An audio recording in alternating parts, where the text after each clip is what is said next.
Bertemu lagi dengan kami tim KKN RDR UIN Wali Songo Semarang kelompok 10. Kali ini kita akan berbicara tentang moderasi beragama. Moderasi beragama kali ini tim kami kelompok 10 akan berbincang-bincang mengenai apa sih moderasi beragama menurut agama Hindu, Buddha, Konghucu, Islam yang ada di Kabupaten Pati. Mau tahu keseruannya seperti apa? Yuk ikutin keseruannya.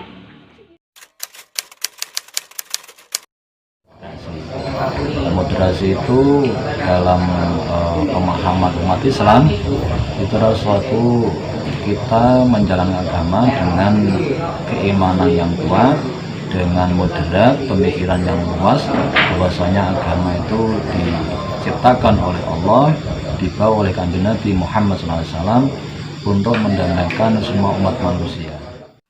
Moderasi beragama yaitu kami tidak akan mencampuri agama orang lain. Agamamu adalah agamamu, agamaku adalah agamaku.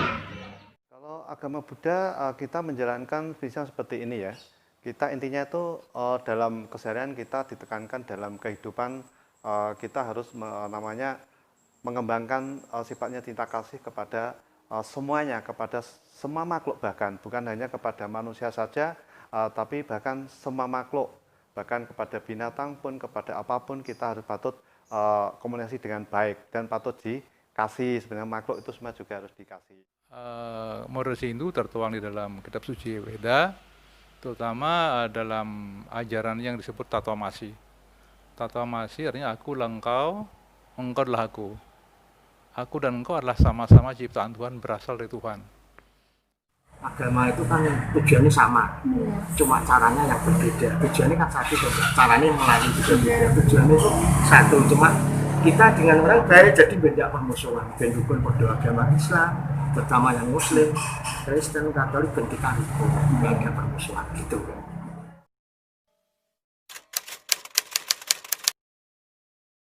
Dan itu sangat penting. Kenapa sangat penting? Karena Indonesia sendiri berpaham tentang dasar negara. Kita punya dasar negara yang satu luar biasa, itulah Pancasila, dan itu mengandung berbagai macam pemahaman. Tentunya dalam menerapkan moderasi agama Indonesia, kita harus saling memahami isi agama itu sendiri. Oke. Yang kedua dengan kaidah tauhid, yang ketiga dengan kaidah thariqah atau tasawuf. Karena dengan Moderasi beragama di Indonesia itu sangat penting. Karena apa penting? Karena Indonesia adalah negara pluralisme, berbagai macam agama, suku, bangsa yang berbeda suku-sukunya, dan hal yang perlu diketahui tentang pentingnya moderasi beragama di Indonesia adalah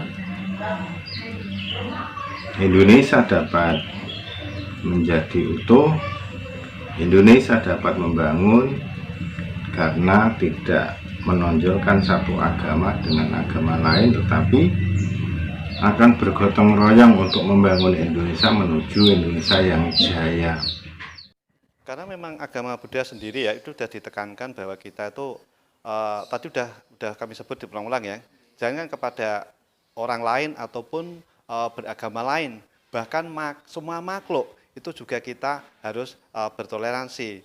Semua makhluk juga tentunya juga ingin hidup yang namanya hidup bahagia. Semua orang punya kebebasan, makanya umat Buddha itu memberi kebebasan kepada umatnya untuk belajar apapun, tidak ada batasan di situ.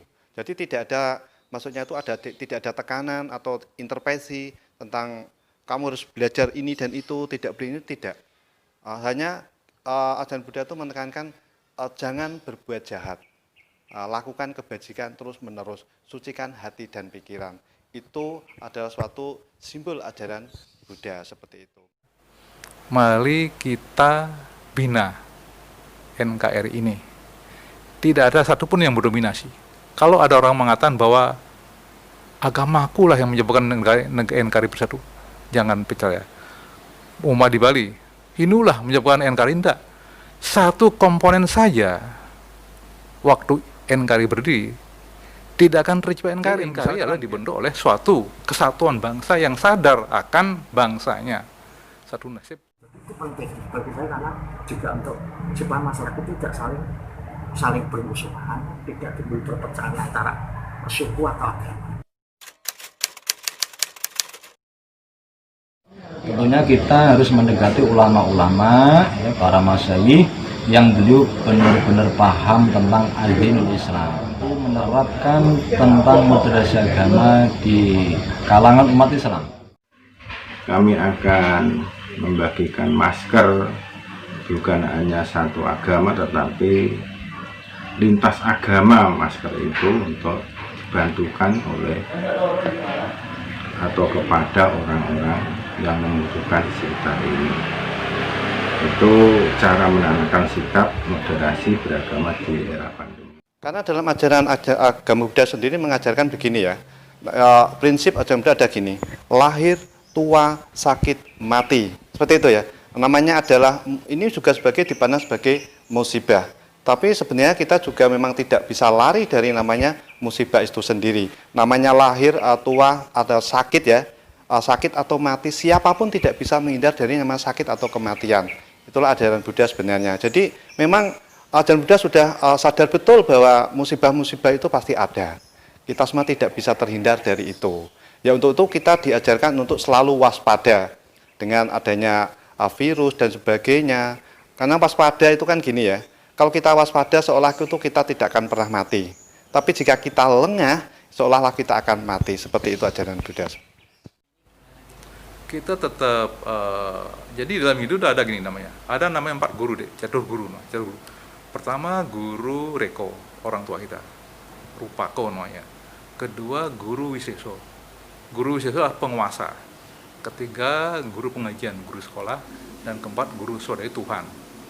Hindu diwajibkan untuk taat dengan 4 guru tidak menentang. Artinya apa? Dalam kebijakan pemerintah apapun kita harus dukung.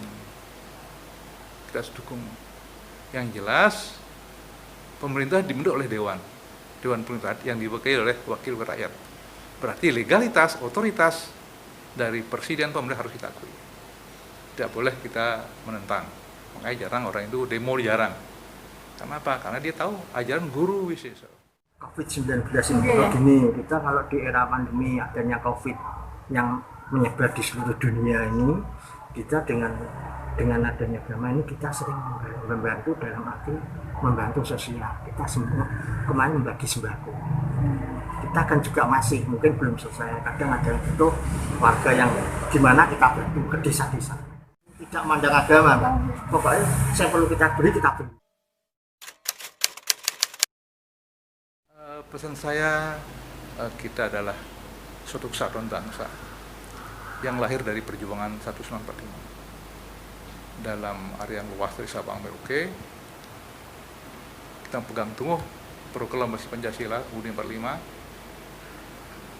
Jangan berupaya untuk mendirikan ideologi baru dengan prinsip yang baru. Khalifah.